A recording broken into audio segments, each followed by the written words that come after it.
He hasn't even made a phone call in 2 years to Putin, hasn't spoken to anybody. They don't even try and get it. That is a war that's dying to be settled. I will get it settled before I even become president. If I win, when I'm president-elect, and what I'll do is I'll speak to one, I'll speak to the other, I'll get them together. That war would have never happened. So I don't know if y'all saw it, but the debate that Trump was dodging, and the one that was questioning if he was going to do it or not, that he kept talking about if the rules and George Stephanopoulos and all of this stuff. But the debate just happened.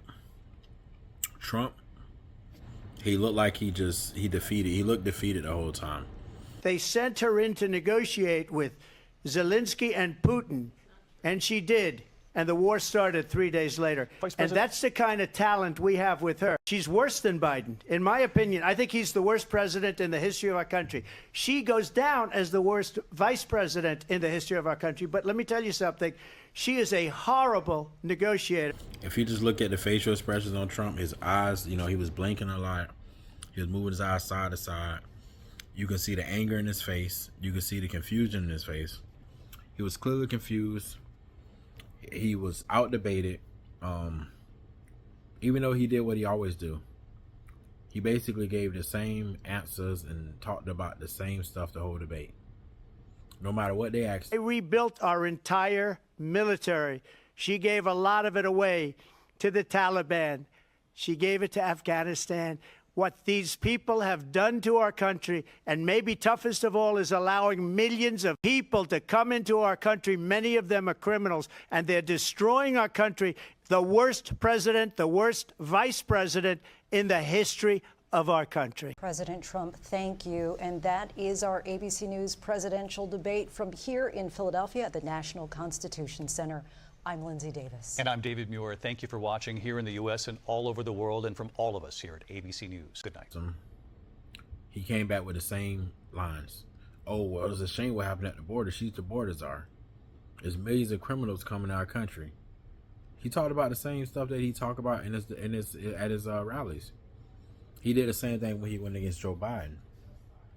Why hasn't she done it? She's been there for 3.5 years. They've had 3.5 years to fix the border. They've had 3.5 years to create jobs and all the things we talked about. Why hasn't she done it? She should leave right now, go down to that beautiful White House, go to the Capitol, get everyone together and do the things you want to do, but you haven't done it, and you won't do it because you believe in things that the American people don't believe in. And it worked. So I guess he thought that strategy was going to work against Kamala. But he forgot. Kamala is a prosecutor. She's prepared her whole career to deal with people like Trump, criminals, with all these charges. And then I read that she was black, and that's okay. Either one was okay with me. That's up to her. That's up to her. Vice President Harris, your thoughts on this?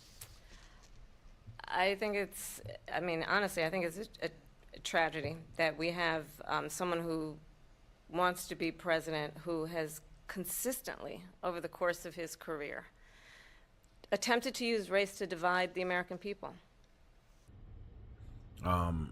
Every time they ask a question, no matter what they ask, who they ask first, he had to get the last answer. He could not and would not go without getting the last answer. That's just who he is. He has to have the last word. He has to have the last answer.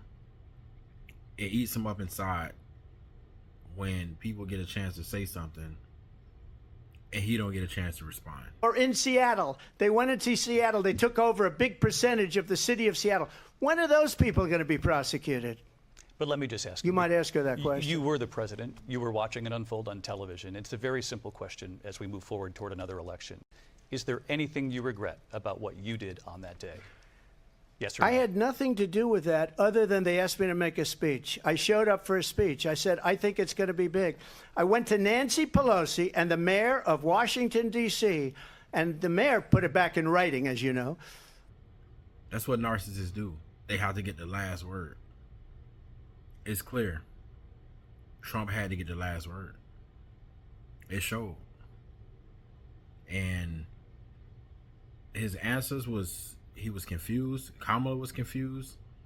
The moderators, I don't know if they was confused. They could have did a better job if you ask me, because they wasn't asking, they wasn't shutting down all his talk. He was blabbering, man. He was just talking. And it was letting some of that stuff just go on and on and on. I'm like, why is he still talking?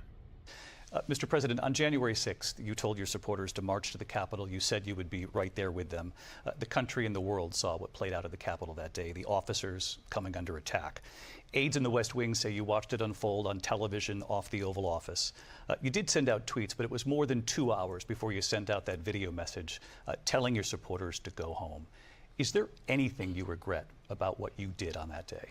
You just said a thing that isn't covered. Peacefully and patriotically, I said during my speech, not later on. Peacefully and patriotically. And nobody on the other side was killed. Ashley Babbitt was shot by an out-of-control police officer that should have never, ever shot her. It's a disgrace. But we didn't do this group of people that have been treated so badly. Y'all said the time was up. It's time to move on to the next question. Then he's saying, 1 minute, let me respond. And y'all let him respond over and over and over. All he did was told a bunch of lies. He came in this debate the same way he came in the debate with Joe Biden. He thought he was going to get the same answers. And he thought he was going to have the same performance. It didn't work. His plan fell apart. He was confused. He lost. Now he going to go and say that they cheated. He going to have something to say. But they gave him plenty of time to speak.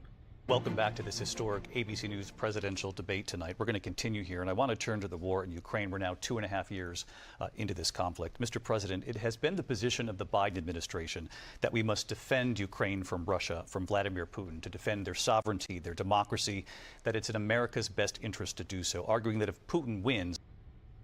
But he kept trying to talk about the stuff that he thought Kamala didn't want to talk about. The border, inflation, mostly the border. He liked to talk about why you ain't do it. You had 3.5 years, but didn't he have 4 years? What did he do in 4 years that he had? That's the one question I feel like Kamala didn't say. What have you done with your 4 years? What did you do? What did you get done? Because to my knowledge, he got nothing done. He got a couple of policies that help the rich people done, but nothing for the people, not for the everyday working people. So as far as I see it was a terrible debate for him. It was one of the better debates for the Democrats. I feel like some people saying it's the best. I feel like Kamala was real respectful. And I feel like at some point she was too respectful. And then I read that she was black, and that's okay. Either one was okay with me. That's up to her. That's up to her. Vice President Harris, your thoughts on this? Honestly, I think it's a tragedy that we have someone who wants to be president who has consistently, over the course of his career, attempted to use race to divide the American people. I wanted her to go after him. I wanted her to just put an end to him in this debate. What he did to Joe Biden is what I wanted her to do to him. I wanted her to finish him off. It's not that hard. But she did what she could do. She gave some answers and she did what she could do. But I just feel like she should finish him off.